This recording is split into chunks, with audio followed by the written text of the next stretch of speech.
Hey everybody, welcome to the latest episode of Wasting Some Time with Average Joe. And tonight we're going to unbox the deluxe version of Fun for Unlawful Carnal Knowledge. You know the FUCK play on words there. Uh, Released June 17th, 1991. This is, in my estimation, the best Sammy Hagar Van Halen album, Van Hagar, if you want to call it that. In fact, I like this album more than two Roth albums. And I love the Roth era, but I think I like this. I don't care what you say. I like this better than 1984 and Diver Down. I think this album is really, really good, if not great.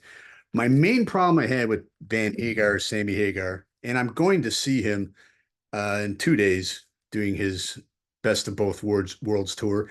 Stay tuned for video. My main problem I had with the Sammy Hagar era is they discarded all that great music from the Roth era.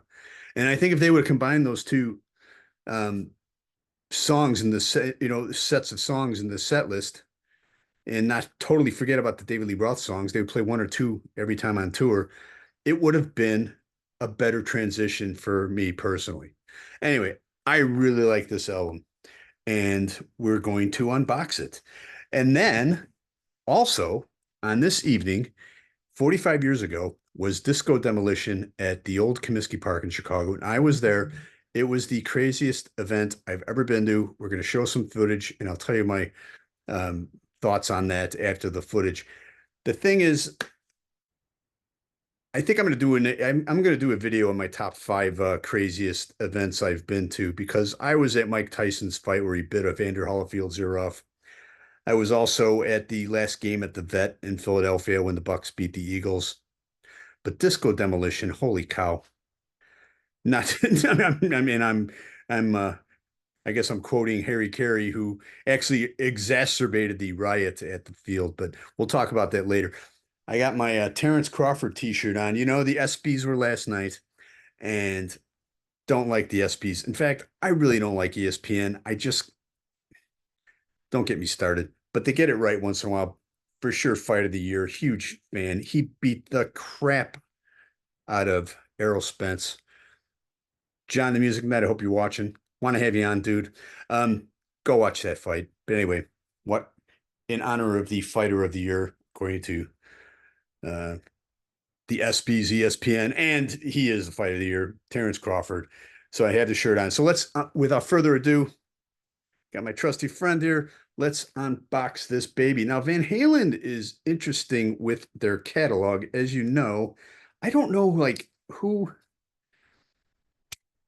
is Wolfgang in charge? Is Sammy have any input? I don't know what the deal is. It's once again very secretive. I mean, just recently, a different kind of truth got pulled off of iTunes and Apple Music and Spotify, and Wolfgang said he doesn't have any control over that. So I don't know. I don't even know. You can look on my channel, the interview with Noel Monk.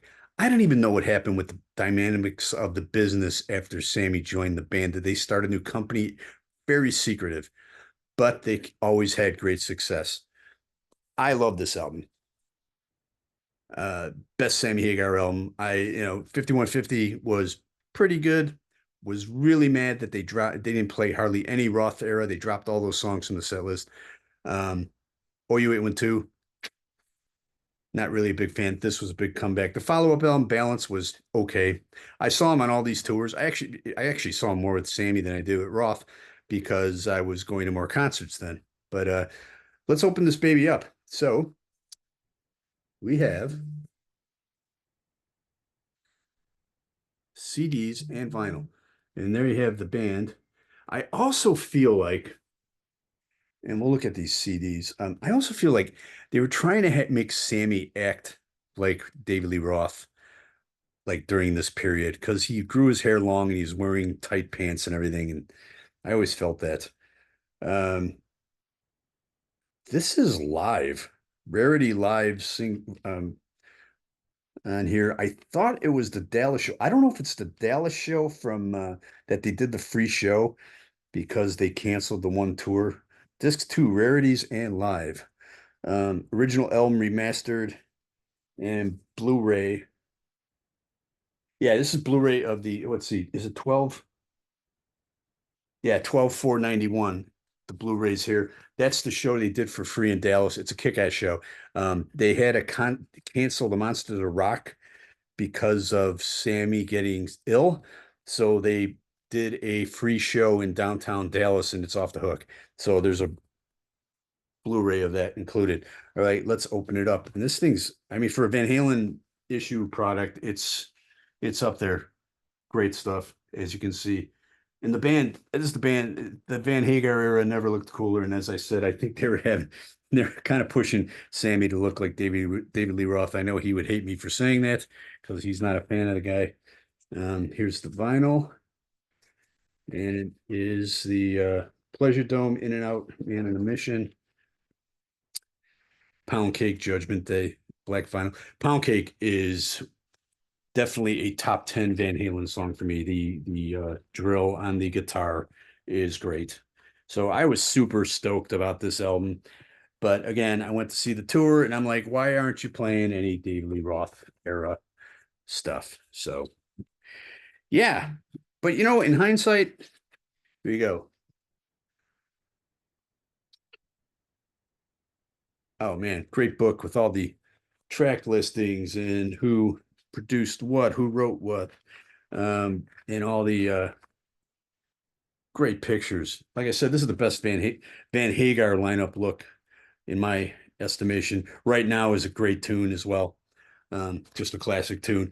You know, everybody has their, oh, I'm a Roth guy, I'm a Hagar guy. I was more of a Roth guy, but as I said, I love this album.